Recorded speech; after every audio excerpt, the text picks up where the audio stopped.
Hello, I'm Philip Brunelle, Artistic Director and founder of Vocal Essence and organist choirmaster at Plymouth Congregational Church in Minneapolis.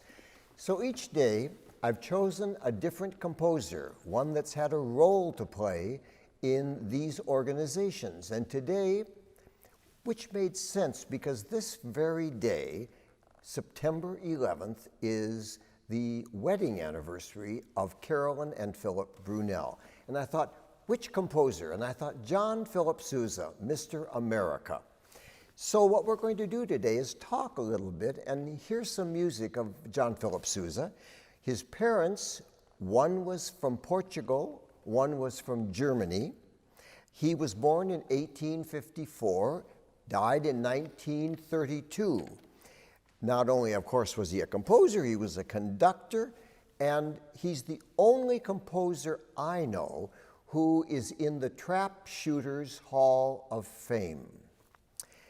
So at age 13, his father said, "You need to be an apprentice in the Marine Band." He didn't want his son, John Philip Sousa, to go into a circus band. And so he became part of the Marine Band. He eventually, of course, led the Marine Band. But then in 1892, he left the Marine Band to found the Sousa Band, which he continued to conduct until just before he passed away. There are so many amazing pieces that he wrote, but he also did some choral pieces which are not quite on the same level, partly because at the time he chose some texts that were, well, dated would be the appropriate word. I'm going to play you just a little bit of one of those pieces. It's called The Last Crusade, and it is indeed about the Crusaders going to Jerusalem. What I want to play is the little chorus that gets sung 3 times in this little cantata, because when you hear it, you'll think, that sounds like one of his marches. Well, don't forget there were 130 marches that he wrote. So it's very likely that one of those marches had this little chorus.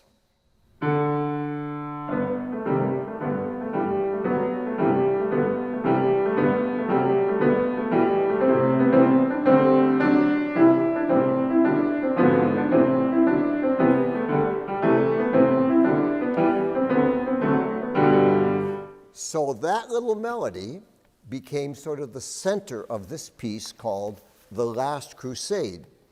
But of course, what he was known for were the marches, as I mentioned, 130 of them, such as Stars and Stripes Forever, which in 1987 became the national march of the USA, according to Congress.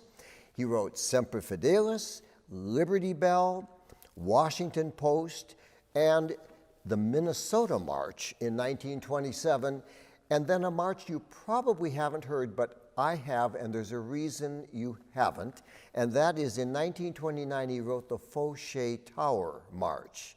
It's not very good, and it's a piece that he wrote, unfortunately, just before the Wall Street crash. He also, of course, was known because he invented an instrument called the sousaphone.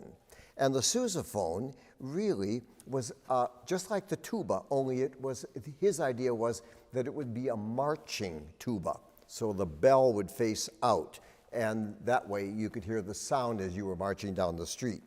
And then J.W. Pepper went and made this sousaphone part of their instrumental catalog.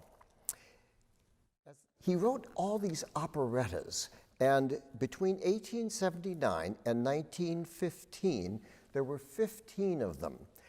When I was at Minnesota Opera, I wanted us to do one of them, and I went to the Library of Congress in Washington, D.C., and did some investigating.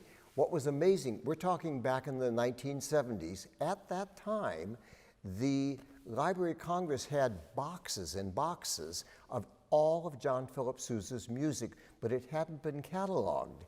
And I did find the music for El Capitan. It's a wonderful, wonderful score. It's a crazy score, as often operettas are, because in this particular story, the man who has the lead is not only the hero of the plot, but also the mean man who is the opposite from the hero. And so you have him going back off stage and coming in as the other person and back and forth. When we performed this back in the 70s, Vern Sutton sang that wonderful role.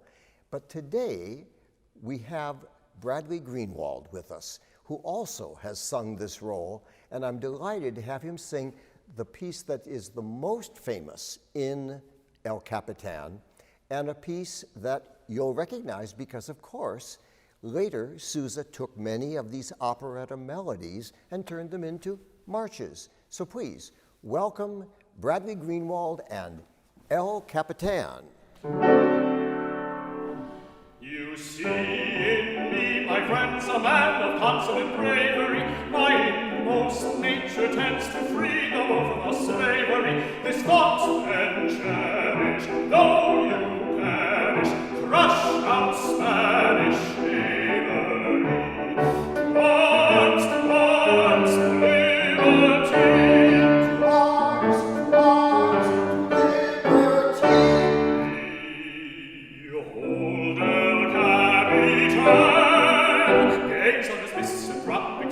Notice his penetrating glare.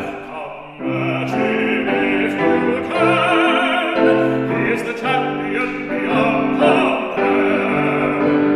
This campaign leave to me and have no further anxiety. I'll rid this land, you see, of Don society. And when I meet him, I will greet him without much propriety.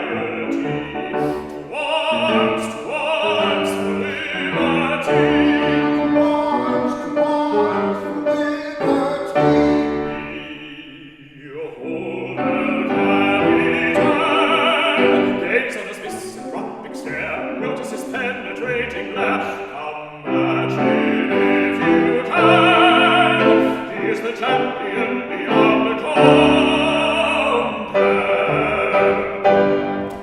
Have a wonderful day.